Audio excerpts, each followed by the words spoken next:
I'm so glad that you've joined us for the Leadership Conference. And really, isn't this virtual a lot better than wearing a mask? and Today is actually November the 30th when I'm doing this taping. And starting tomorrow, December 1st, through the end of February 2021, I will be taking a 90-day sabbatical, which is quite amazing, and I'm looking forward to it. A couple of goals that I have is, of course, come out a better leader, and that will happen through being spiritually full, but also I've got to get some things physically in order too, so I can run this race for a long time. Thank you so much for joining Synergy and being a part of what we believe is leadership development. So a class on church leadership would be really important to us, wouldn't it? Because we want to understand that. And maybe you feel like a leader, you are a leader, or you feel like, well, I'll never be a leader. Hold off that judgment, especially on part 3 there, until we go through this class. Of course, Pastor Josh Best is our professor of record, and he is the leader of this conference. And he's invited me to come and share a couple of sessions with you, which of course I'm honored to do. And Pastor Josh, Pastor Joe, Pastor Stephanie, Pastor Daniel, all the different people that are sharing in this class are so rich and have so much to contribute to the body of Christ. And I started off many, many years ago. I gave my life to Christ when I was 15 years old. March 13th, 1973. And it wasn't until a year later that I was invited to be a leader in the Campus Crusade for Christ chapter that we had at our high school. They then voted me in as the president, and I led that organization until I graduated while I was there. I was also voted to be the leader of my youth group at my Baptist church, and our Baptist church was a part of the Jefferson County Leaders Baptist Association, and we had a monthly youth rally, and they voted me to be the president of that organization. Now, here's what's so crazy about that. It's not because I have this huge draw as a leader, and it's not because of my impressive, charismatic personality. And it wasn't even because of my speaking ability. You see, what you don't know is I had never spoken publicly. Even when I led Campus Crusade for Christ, I made sure I always had a guest speaker lined up, and we met before school every day. I would sometimes lead the worship, but I wasn't going to do any speaking. I sang songs in my Baptist church's specials, but I couldn't even introduce a song. I was so paralyzed by public speaking. So it's not one's speaking ability. I still am quite not sure why they even invited me to be a part of these leadership teams. I do believe in the gift of leadership, but I think it's more than that. Let's think about and answer the question, what is leadership? So that we have kind of a working definition. There's a list here, and hopefully you're looking at your notes, where it says, what is leadership? And there are just a few things that we listed here. When I'm in an in-person class, I like to just write on the board and just take statements from the audience, because I want to know from the students, what would you qualify as a leader? What things have you seen in leaders that you have respected and leaders that you want to follow? What are some of those things? And here's a list, and I would say a partial list. You can certainly expand this list.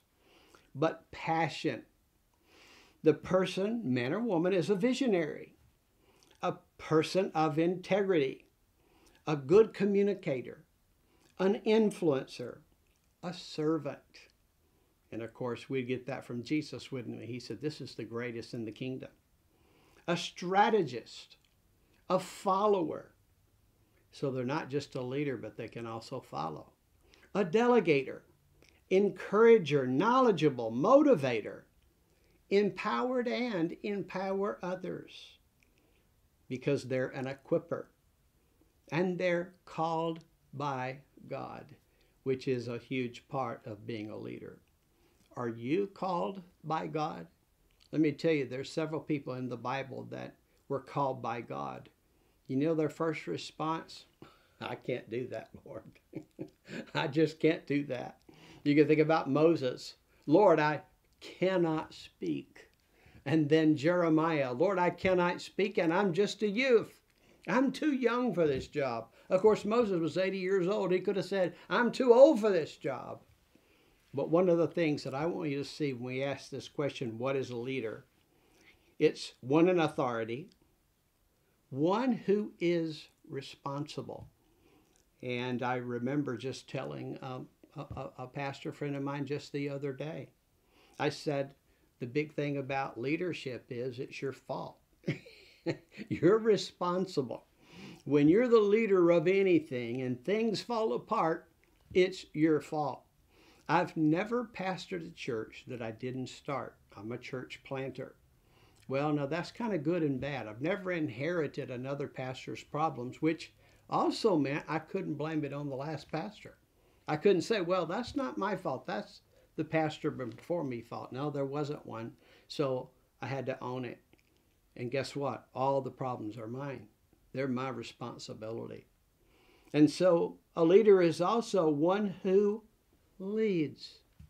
Here's how you can tell if you're leading. Is anybody following? If you call yourself a leader and no one's following you, then you're just taking a walk. And then, of course, one who initiates. Now, let me ask you this question, because some of you have already disqualified yourself. Is any of these things that we talked about gender specific?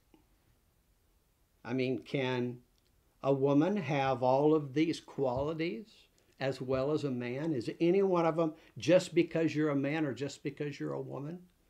Obviously not. What about age specific? Is your passion, your encouragement, your motivation, your influence, is that because you're older? No, it's not age specific. What about dependent on race? Does it matter what color you are? Well, again, absolutely not. Does it depend on your education? You say, well, I'm just not educated. Does that include your servanthood? You can't be a servant if you're not educated. You can't be a strategist if you don't have degrees. You can't be an encourager, and you can't even be knowledgeable unless you have a piece of paper to prove it. The answer is no. And it's not economically driven. Does it matter how much money you have? You see, it's amazing all the various excuses that we have given to say that I'm not qualified to do what the Lord has called me to do. Let me give you a definition of responsibility. It's actually a response to His ability. If I've learned anything in these many years of ministry, it's to respond to His ability. Because I can tell you, every new phase that I've stepped into, I felt so unqualified and so unprepared and even at times unworthy to take on that role. But you see, it's really not all of those qualifications that qualify me. My gender, my age, my race, my education, or even my economic status.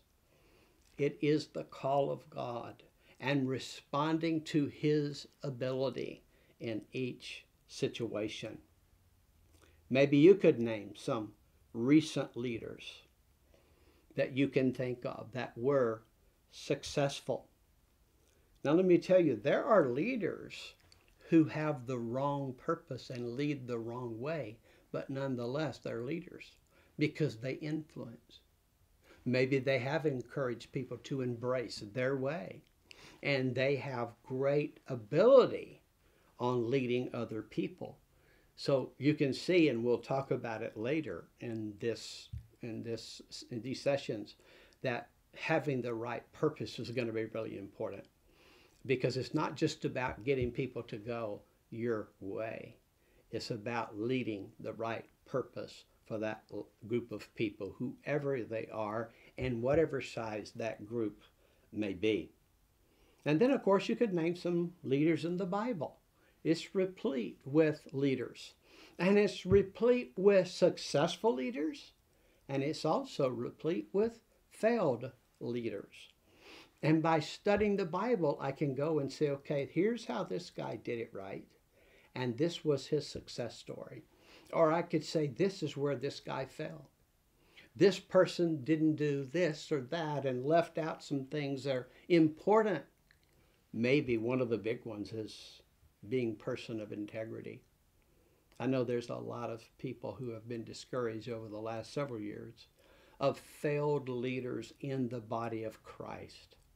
I remember the 90s, the early 90s, and the post, just coming out of the 80s and into the 90s, the fall of televangelists and the moral decline that was happening at that high level. But guess what?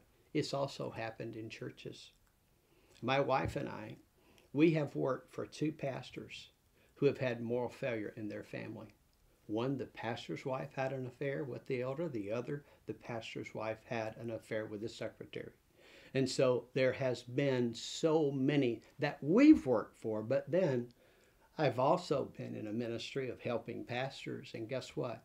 I've had to sit there when there's been moral failure in a relationship.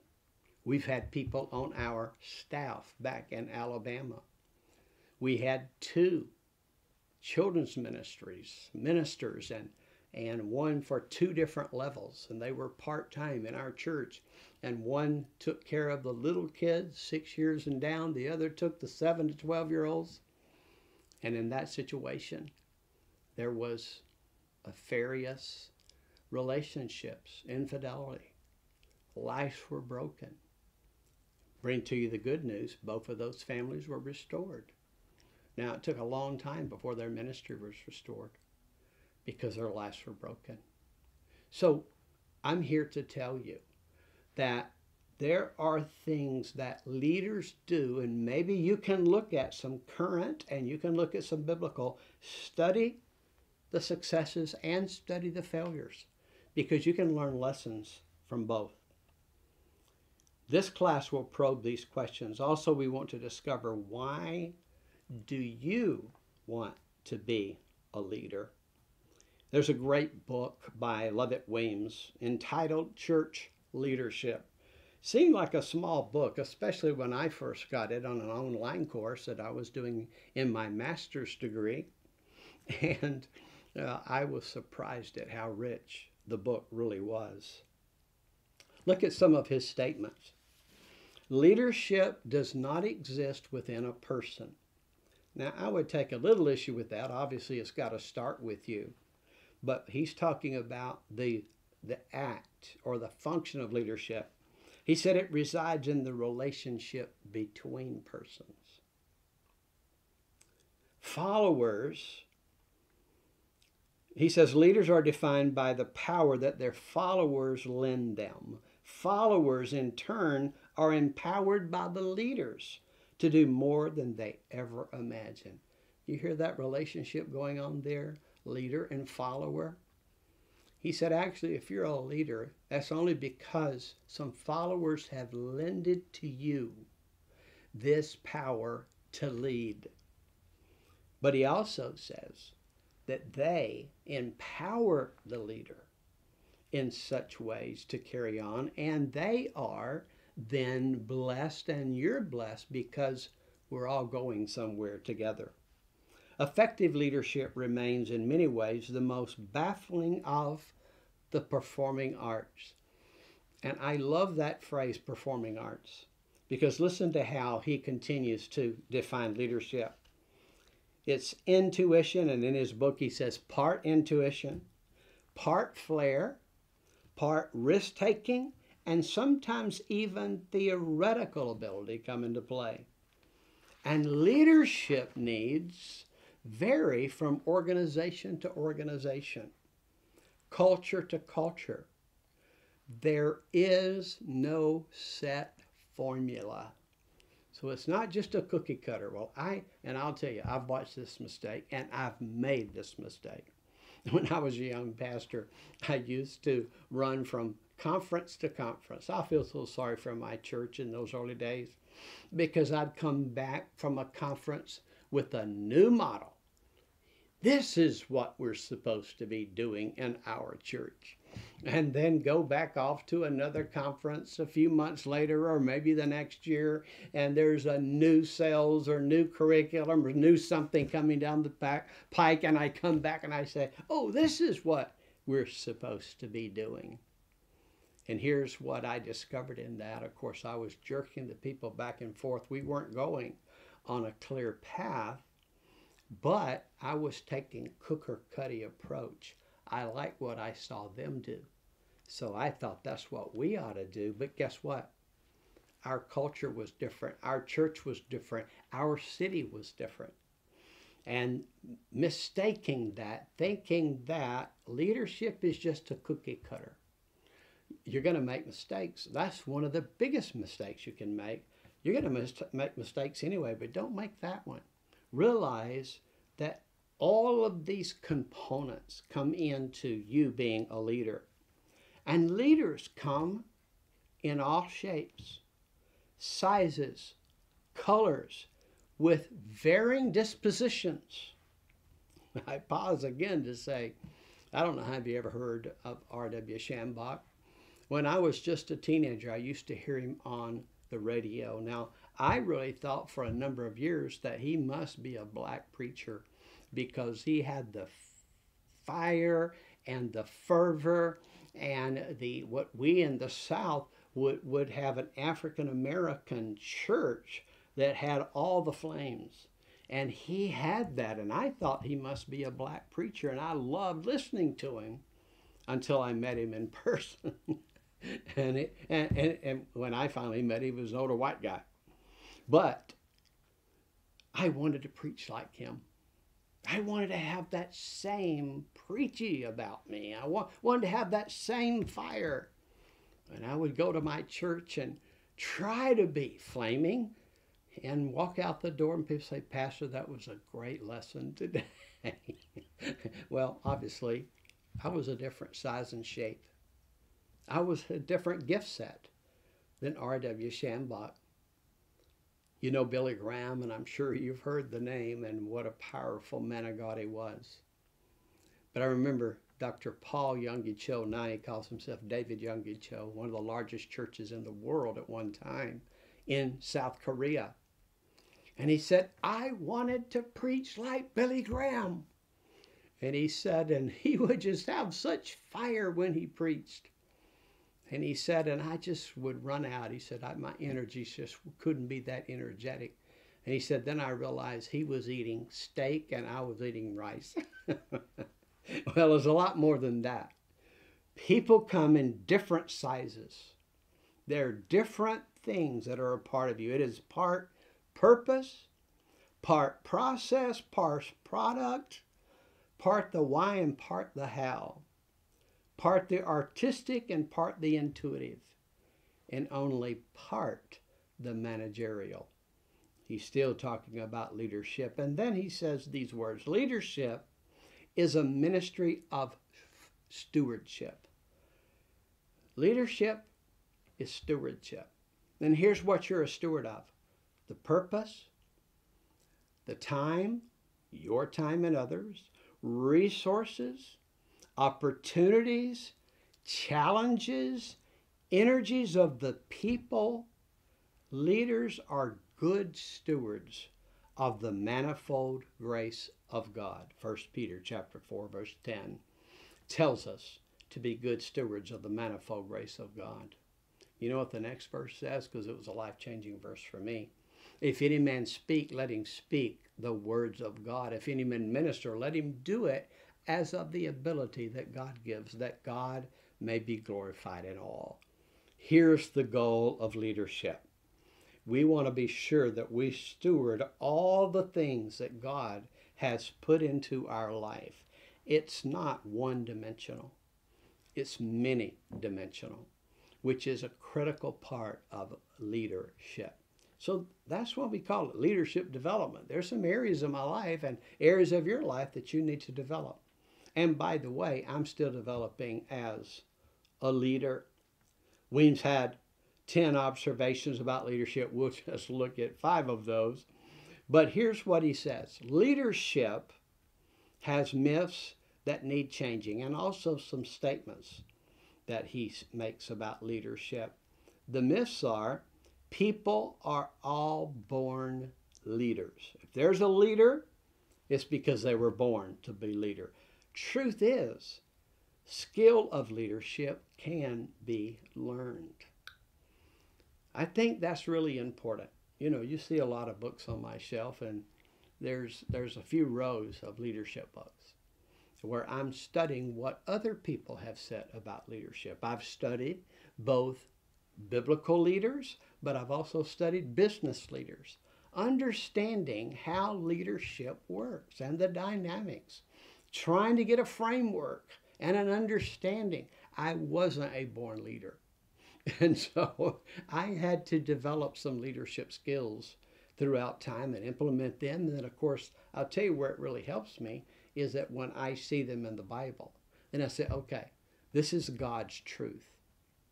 I love one philosopher's statement, which I think is so true. All truth is God's truth.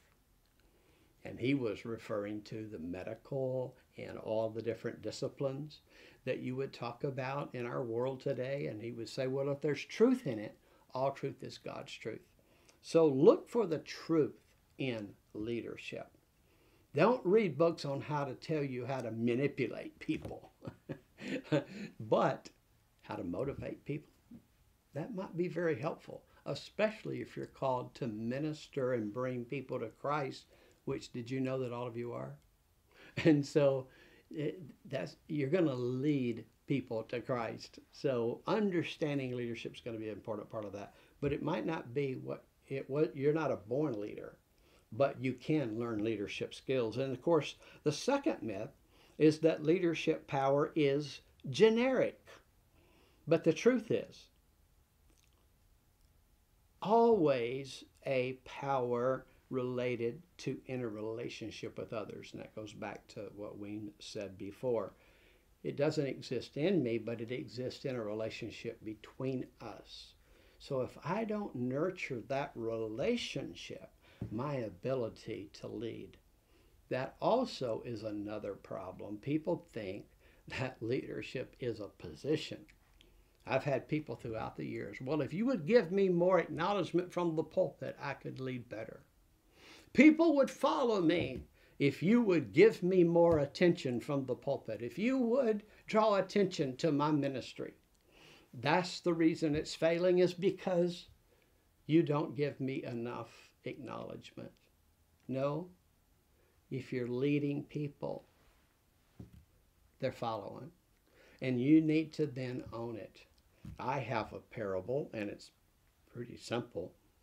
Failed leaders blame their followers.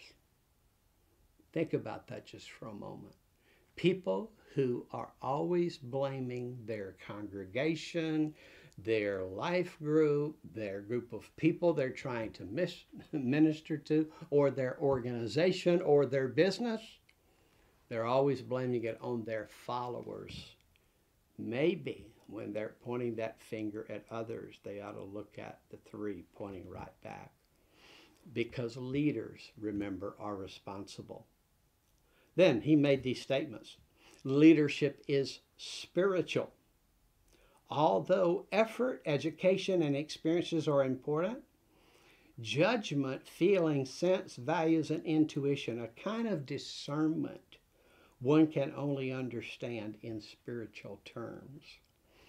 Developing your spiritual life, which now I'm preaching to the choir, right? Because I'm talking to Synergy students who are matriculating toward getting a diploma. And it's not because they're looking for the piece of paper, but they want spiritual development. The more you develop spiritually, and that's through prayer, that's through study of the Word of God, and that's through Christian fellowship and corporate worship in your local church. That's how you grow spiritually inside. But the more you develop spiritually, then you're going to have the intuition necessary. And of course, we call it hearing the voice of the Holy Spirit to give you the guidance when leading. Leadership is about group purpose. Leadership never occurs in a vacuum, but always within an organization, a group, a community, a context. You do not lead yourself by yourself. Remember, I said a moment ago, if no one's following, then you're just taking a walk. And this point right here really helped me as a leader, because I came from a culture after following Bible school, and a lot of the learners alongside of me got this same concept. They kind of thought, well, you know, what I'm going to do is I'm going to get a word from God about what the mission is. Kind of like Moses. I'm going to go up to the mountain. I'm going to get the tablets of stone. I'm going to come down the mountain and tell everybody what God said. And does that model work? Well, sometimes it does, but really, the group purpose is missing. It hasn't yet moved to their purpose. It's just the leader's purpose, and he's trying to beat all the sheep to do it. and I just wasn't effective with that. First of all, I'm kind of not such a good salesman. I can't talk people into doing things. And so always trying to talk them into helping me and do my mission was troublesome and failed miserably, by the way. So this group purpose, leadership is all about group purpose. We're leading some people somewhere. You see, that's why self-centered leaders have a very difficult time continuing. Oh, they might continue for a short time, but longevity is very difficult. To keep people thinking you're Mrs. or Mr. Wonderful, and the man or the woman of God who comes out of the mountain, whose face shines with the glory of God like Moses. No, we really need to be thinking about what is not just God calling me to do, but us. I work on that terminology all the time with my congregation. I'll say our vision, what we're going to do. This is about us. This isn't about Mike and Stephanie and how we can help them do what they're called to do. No, it's about us helping them do what God's called them to do. And that reversal is so important. It's about the group purpose. Leadership is chaotic. And I really hope you get this one. I was in a group of men, and I would take our men through a leadership development in our church. And my first group to take were very core people in our church. And I asked the question, I said, well, is leadership influence or control? One of the young men raised their hand and said, it's control. I said, really? I said, tell me about that. He said, if you don't have control, you're not the leader. I said, well, actually, I'm going to refute what you had to say. It's not about controlling people. It's about influencing people. And here's the difference. If I control them, they're going to stay. If I'm a strong person, if I'm a jerk maybe, and I just try to get control of people, I can hold them as long as I'm present. But what are they doing when I'm not present? When the oppressor is not there, what are they going to do? They're going to do what they darn well please. And so we often think things are getting out of control. So I love the way Weems uses this phrase, leadership is chaotic. The task of the leader is the ability to be out of control comfortably. Organized chaos. You could say it another way. Because there's no way that you can keep everything in a box and it grow. You can't grow, other people can't grow, and your organization can't grow if you're trying to keep all the edges on the box closed. And I'll tell you, there are a lot of control freaks out there who are leaders. No, you're not really leading. You're controlling. And there's a difference between the two. So it's going to be chaotic. And thinking I've got a book here somewhere on my shelf by Lloyd Ogilvie. He became chaplain of the Senate, but he pastored for a number of years the Hollywood Presbyterian Church. And while there, of course, my dear friend, Dr. Paul Cedar, one of my mentors now, who just turned 81, was actually the associate pastor at that church when Lloyd Ogilvie was there. But Lloyd wrote this book, Lord of the Loose Ends. And his major theme, and even, you got to get the book, by the way, but when he wrote the book, he was, of course, trying to say this point, and he got down to the meat of it. He said, really, the real problem is our need to be in control. And he is Lord of all, or he's not Lord at all. And what an important way for us to view our life. Do we need all of this control because we're so insecure? Do we need all of this control because he's not really in charge? We want to be in charge. So I have to live comfortably with the fact that not all the I's are dotted, not all the T's are crossed, not all the details are perfectly and in order. I've got to live with chaos comfortably. And I hope you capture that. Because, I've confessed to my congregation, my name is Mike and I'm a recovering perfectionist. And when I think about those early days as a pastor, how perfectionist I was, how I disqualified so many people for various positions within my church because their lives weren't together. My together, of course, not God's, but my perfection, not God's requirement. And so I disqualified so many people. I hurt a lot of people because I told them they couldn't do it. They needed to get some things together in their life. They need to get their act together. And I have one sweet lady that I can think of right now. I disqualify her from teaching the teenagers because her husband didn't come to church. Now you say, you're awful. Yeah, I was awful. But now before you judge me real quick, what kind of list of control issues do you have about controlling everything in your role, whatever that role may be? So we've got to live with chaos. And then, of course, leadership is never an end in itself. Leadership can never be understood apart from mission and vision. Leadership exists to make it possible a preferred future, which is a vision, for the people involved, which affects the heart of the mission and values to which they are committed. And of course, what's the difference between mission and vision? And if you read leadership books, you'll find these words eke out and in some ways used in different ways. Mission is our purpose. Why are we here? Vision is what we look like when we're doing our mission. And it's more futuristic in its terms.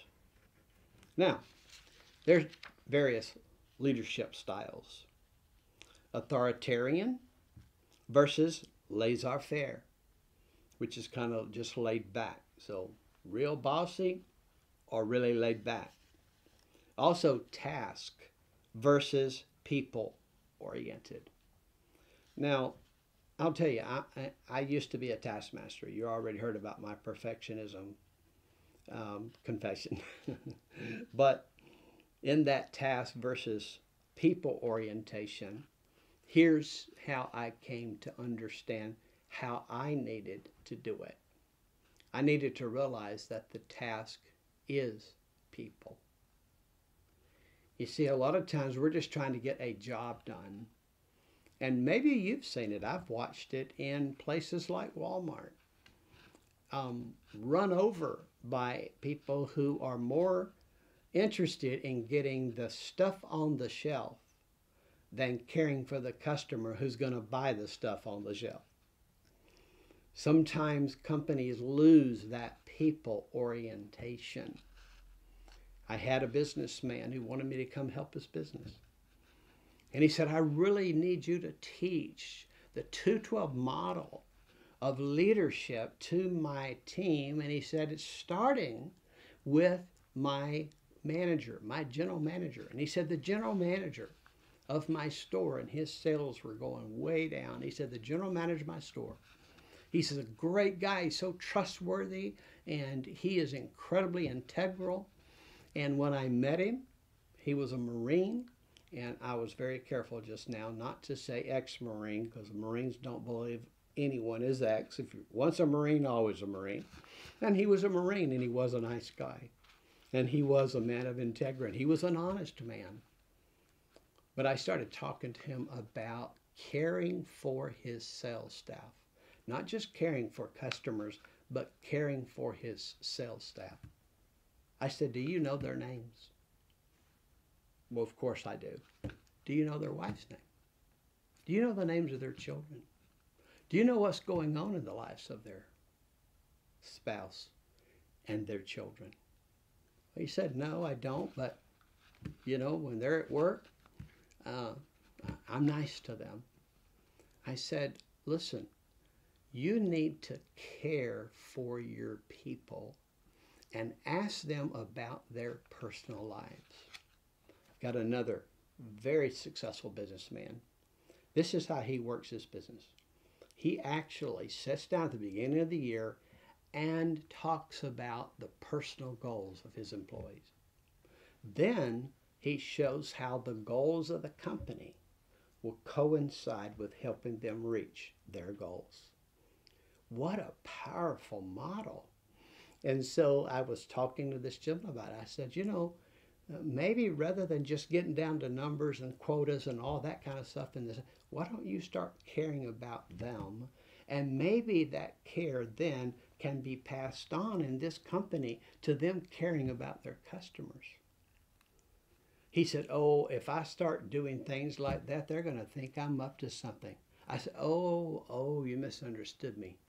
You actually have to care. You actually have to love somebody. It's not by just putting on a love screen so that everybody thinks, oh, we're so lovey-dovey around here. No, you actually have to care. You actually have to love. And John Maxwell is famous for saying, people don't care how much you know till they know how much you care. You genuinely do have to care for other people. It's not an end in itself, and it's really that task. If we see it as people, our first task is people. Of course, then there's wrong assumptions. We sometimes think that weak leaders are weak people, and so weak leaders can lead weak people, and strong leaders can lead strong people. But it's really more about the caring for one another. There are all kinds of governmental structures. Even in the church, we start trying to set up our structures, and I told you I'm a church planter. And so consequently, to have a church that stands, there's got to be good structure. But see, what I've discovered, it's not really about the structure as much as it is about the function. Do I have a functional leadership? Because if all I have is a autocratic, and autocratic means top down, somebody's leading from the top and they're running everybody down here. Or democratic, everybody gets a vote. Well, we like that in America, don't we? But let me tell you, and see, I'm not against democracy, but is God's purpose always fulfilled by taking a democratic vote? No, it's not. That's not so well either in some context. Here's what we have to understand: authority versus leadership. Think about your children or children that you know. Is their behavior the way it is only in your presence? If that's true, then you're authoritarian. I told you a moment ago, as long as you're there to control, they'll do what's right. But if they're led, if they're influenced, their behavior will continue even when you're not present.